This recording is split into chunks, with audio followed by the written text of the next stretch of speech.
La puissance de Dieu est une bénédiction dans la sainteté. Mais lorsque tu l'as fait quitter la sainteté, cette puissance va détruire ta vie et va détruire la vie des autres. Deuxième clé du royaume, il faut être soumis au roi. Il faut être soumis au roi. Ésaïe 6, versets 3 à 4 nous dit, « Ils criaient l'un à l'autre et disaient, « Saint, Saint, Saint est l'Éternel des armées. Toute la terre est pleine de sa gloire. Les portes furent ébranlées dans leurs fondements par la voix qui retentissait, et la maison se remplit de fumée. » J'aime ce second verset. Psaume 108, verset 8, dans d'autres versions, verset 7. Dieu a dit, dans sa sainteté, je triompherai, je partagerai Sichem, je mesurerai la vallée de Sukkot. Il ne suffit pas seulement d'entrer dans un royaume. Il ne suffit pas seulement de naître de la parole et de l'esprit. Il ne suffit pas seulement d'entrer dans une armée. Pour expérimenter la puissance de cette armée, il faut être un militaire soumis. Il faut être un citoyen du royaume soumis au roi. Il ne suffit pas seulement d'être chrétien. Il faut être un chrétien soumis à la parole de Dieu. Il faut vivre dans l'obéissance. Il faut marcher dans la sainteté. Il faut marcher dans la pureté. Il faut marcher dans la soumission. Sans sainteté, il n'y a pas de puissance. Sans soumission à la Seigneurie de Jésus-Christ, il n'y a pas de puissance. Sans une vie de sanctification, il n'y a pas de puissance. Sans la communion avec le roi, il n'y a pas de puissance. Quel est ce roi ou ce général qui donnera à un colonel rebelle tout un bataillon? Quel est ce président de la République qui donnera à un ministre rebelle de la puissance? Quel est ce leader qui donnera de la puissance à un rebelle? Il ne suffit pas seulement que tu aies le Saint-Esprit. Il ne suffit pas seulement que tu naisses dans le royaume. Il faudrait que tu sois obéissant aux règles du royaume. Et les règles de notre royaume, c'est la parole de Dieu. Jésus-Christ dit que ceux qu'il aime, c'est ceux qui obéissent et qui pratiquent sa parole. La puissance de Dieu n'opère jamais dans la rébellion. La puissance de Dieu n'opère jamais dans la rébellion, car la rébellion est égale à la sorcellerie. Si nous avons aujourd'hui des problèmes dans le monde, c'est parce que quelqu'un s'est rébellé à la puissance de Dieu, s'est rébellé à l'autorité de Dieu, Lucifer. Et chaque fois que nous serons des rebelles à Dieu, nous serons des fils du diable. Mènes-tu une vie de sainteté? Quelle est la place de la sanctification dans ta vie? Quelle est la place de l'obéissance dans ta vie? J'aime une chose dans l'expérience qu'a connue Paul, c'est que Paul a connu la seigneurie de Jésus-Christ lorsqu'il a rencontré Christ. Il a appelé mon Seigneur. C'est-à-dire que dès le départ, lorsqu'il a donné sa vie à Christ, il savait que je dois me soumettre à celui-là. Mais la plupart des temps, nous n'avons que la révélation du Sauveur, celui qui va nous bénir, celui qui va nous protéger, celui qui va nous garder. Mais Paul, commençant sa vie chrétienne, savait que je devais me soumettre à celui qui m'a sauvé, à celui qui s'est révélé à moi. Et le verset que nous venons de lire, les séraphins qui avaient 6 ailes se criaient l'un à l'autre, « Saint, Saint, Saint est l'Éternel », reconnaissaient la sainteté de Dieu, mais aussi vivaient dans cette sainteté. Et lorsqu'ils ont crié « Saint », et reconnu la sainteté de Dieu et demeuré dans la sainteté de Dieu, qu'est-ce qui est arrivé au verset 4? Les portes furent ébranlées dans leurs fondements. La puissance de Dieu s'est manifestée lorsque la sainteté de Dieu a été révélée.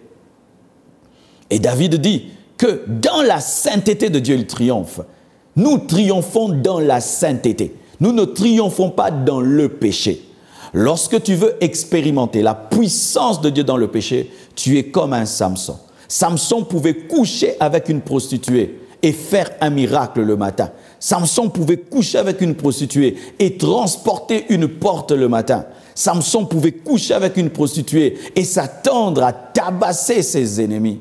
Ça, c'est un esprit de Lucifer, opéré dans la puissance de Dieu sans avoir la sainteté de Dieu. Car vous devez savoir que la puissance dans laquelle Satan opère, c'est la puissance de Dieu. Satan n'a pas créé la puissance qui manifeste, c'est Dieu qui lui a donné. Mais cette puissance, il la manifeste dans le péché et il la manifeste contre Dieu.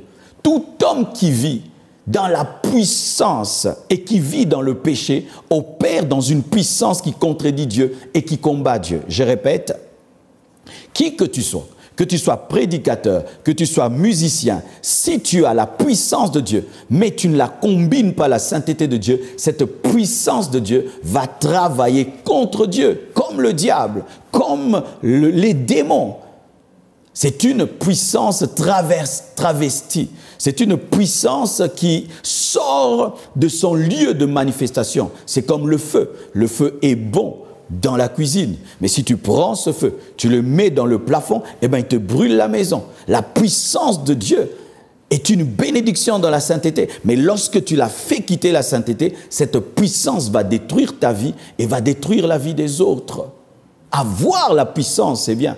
Mais il faut l'avoir dans l'obéissance, car un militaire qui a une arme puissante, mais qui est en rébellion contre son roi et contre son général, va créer des sérieux problèmes dans le royaume.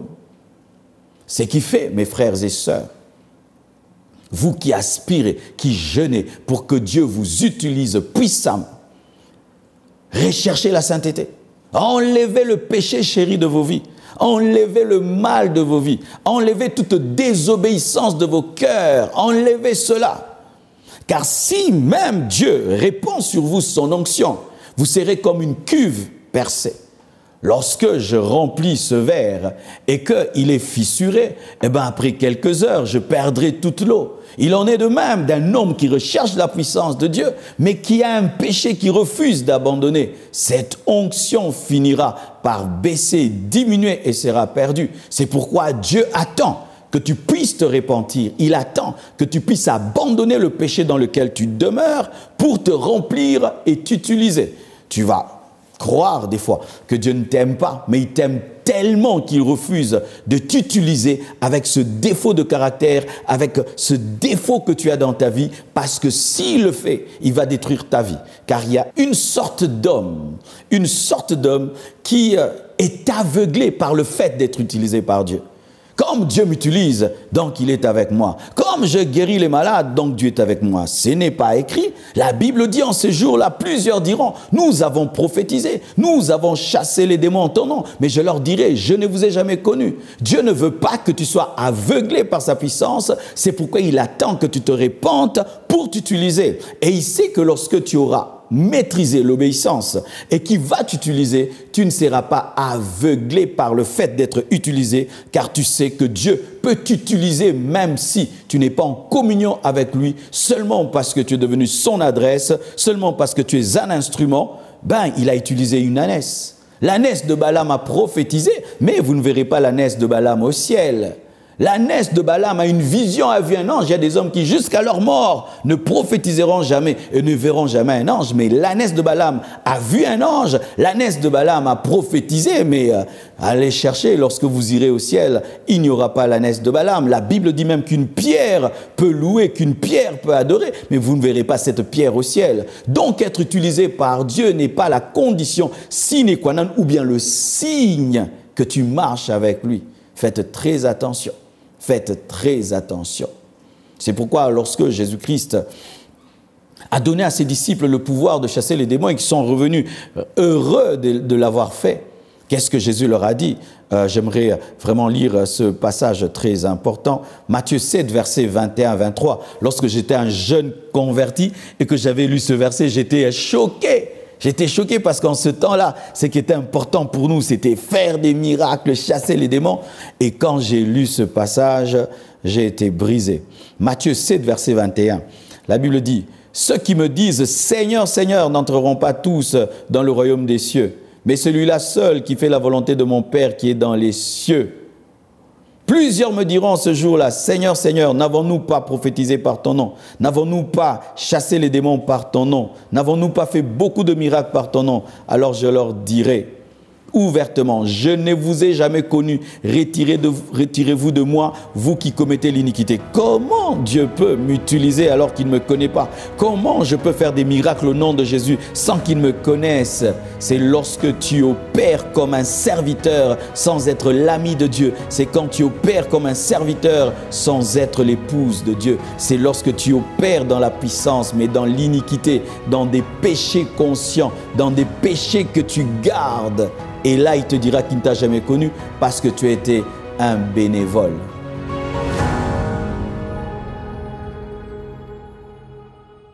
Shalom, j'espère que vous avez aimé cette vidéo. Abonnez-vous pour ne pas rater nos programmes. Merci de faire partie de notre famille TBN. Que Dieu vous bénisse. Shalom de Jérusalem.